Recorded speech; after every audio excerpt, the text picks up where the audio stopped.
Hello everybody. I got the hated rifle out. No, not this rifle. This is a Colt. This is the hated rifle. It's the original Smith & Wesson M&P Sport with no forward assist and no dust cover. Also over here I've got a Beretta 92.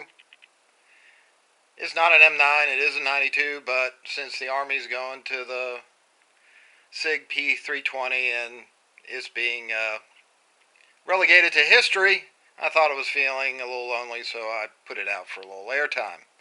But anyway, this is my Colt 6920.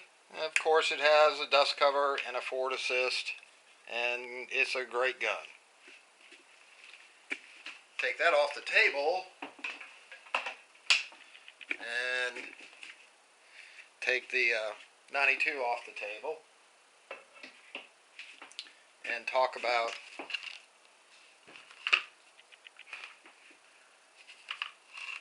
the M&P Sport. So anyway, I call it the hated rifle because on forums, on the internet, here, there, YouTube, it doesn't have a forward assist and it doesn't have a dust cover. I get that. Of course I do. I have it staring me in the face here. The reason why I bought this rifle was pretty much just a straight up budget issue. A local gun store that I like to do business with about 3 years ago had these on sale for $509. I thought that was a really good price. I wanted a rifle more or less for a different truck gun. Also, I own some property and family members own some property, and I live in the southeast. And if you don't live in the southeast, you might not know that we have a coyote problem down here. And while I've been out doing chores and other activities, I've stumbled across some coyotes. And though I've had a pistol with me, I'm not Jerry Miculek. And when I've shot at coyotes with a pistol, I don't even think I cut a hair on them. So maybe I scared them. But I wanted a rifle that I could have with me, have it in the truck, have it out at the farms, and wanted to keep it simple. I've done no modifications to it except putting a scope on it. I'd like to put a light on it.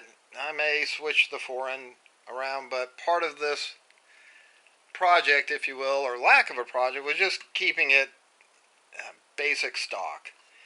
The scope I put on it is a inexpensive Nikon P223. I believe it's a 3x32 scope. And I put it in some high rings and mounts. I prefer not to have it that high, but I was able to keep the backup sight, the M-bus, on the gun, and that way if I have a klutzy moment and bang the rifle or bang the scope against the side of the truck or some other piece of equipment, or for some reason my somewhat budget scope stops working, goes south, I can pull the scope. I've got it on a QD mount and I can pop the backup sights and I still have a functioning rifle. Nothing against the scope. I haven't had any problems and I haven't banged it against the truck, so everything's fine. But I call this the hated rifle, as I said, because those people who are in the AR community and don't like the lack of a forward assist and the lack of a dust cover, don't like it. And I'm not really sure how many makers are left out there that don't have a forward assist or dust cover. There's a few, I believe. The main marketer, I think, really was Smith when they came out with a Sport as their budget AR. And there's some other cost-cutting things they did with it. But functionality with the rifle has been fine. Continuing on with it being the hated rifle, nonetheless, even though it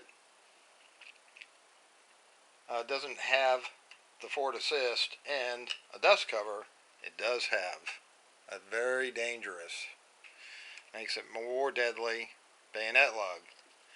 It also has a pistol grip. It's black. So the anti-gunners, I guess it has, an adjustable stock. The anti-gunners, those are very deadly, dangerous things that we should not be trusted with. If only we would take the bayonet lugs off and come up. I've seen that New York stock that's really bizarre. Anyway, so the anti-gunners don't like it. The AR folks sometimes slam it for its lack of features, but for me, $509, Smith & Wesson's lifetime warranty on the rifle. I use it, if you will. I don't own a ranch, but it's a ranch rifle type application.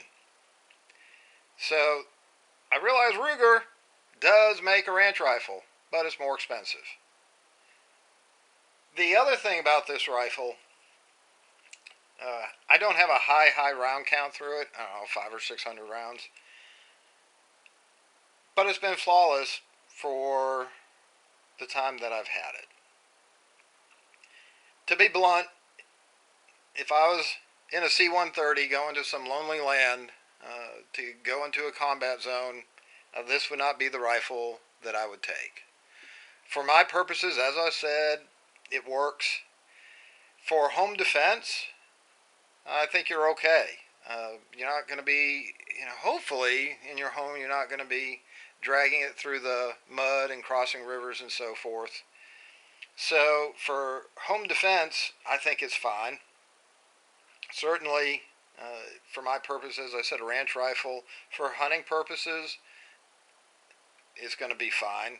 I'm not sure you'd want to take it on a prairie dog hunt, but for, like I said, for coyotes or other varmints at close range, and yes, I know people hunt deer with .223, so I guess you could put it into that application.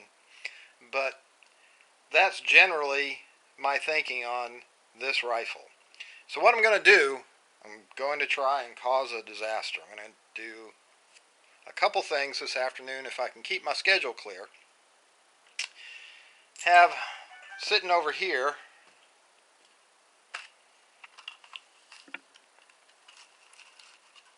I'm going to move my rifle over a little bit. Alright, I'm going to shoot some Steel Wolf ammo. The inexpensive ammo in the inexpensive rifle that's lacking features. So, gonna fire, not a huge test. 100 rounds of Wolf. I ordered that a couple weeks ago. It came in. And this is what I do before I shoot steel ammo. I clean the gun before I go shooting. Of course, I'll clean the gun after shooting. But steel ammo, there's been a lot written about either lacquer or Wolf has a polymer coating on their cases to keep the steel case from corroding. One thing that's been written about is the coating comes off in the chamber and then causes failures with the rifle, as opposed to brass, which is brass and doesn't have a coating.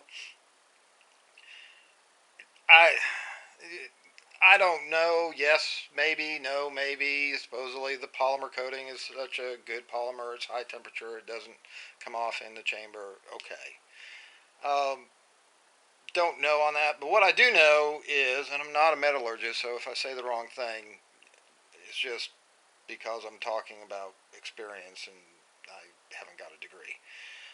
Metal cases, steel cases, when they're fired, they expand differently in the chamber than a brass case. Brass flows quicker, makes a tighter seal in the chamber, and as a round is fired and gas goes down the barrel, there's a tighter seal there.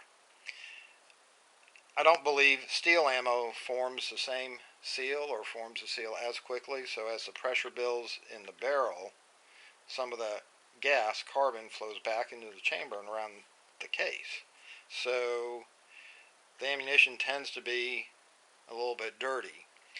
Same effect can also be seen with old-fashioned Blazer aluminum case ammo. Aluminum doesn't expand the same way, and often on the internet or other publications, you'll read that Blazer aluminum is dirty.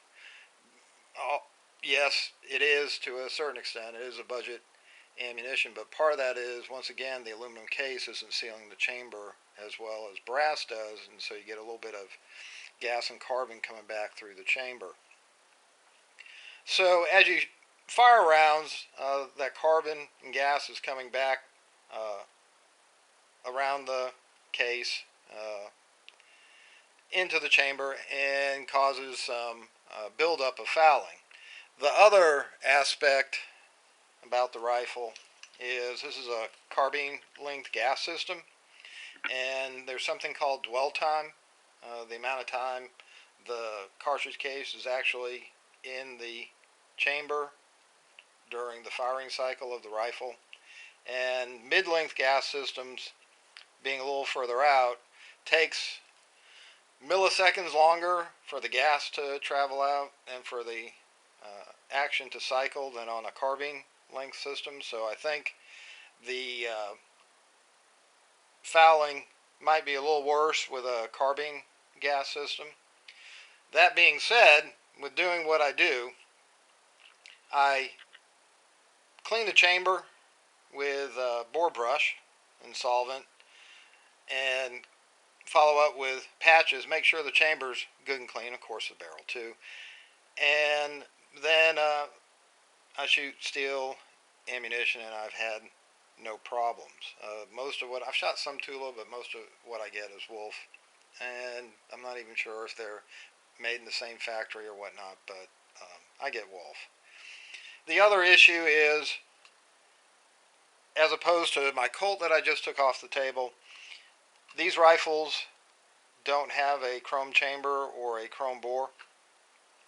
Chrome has a little bit of lubricity all by itself, so I think firing steel cased ammo in a chrome chamber, chrome line bore, if you're going to have a fouling problem, you're less likely to have it in a chrome chamber and a chrome bore.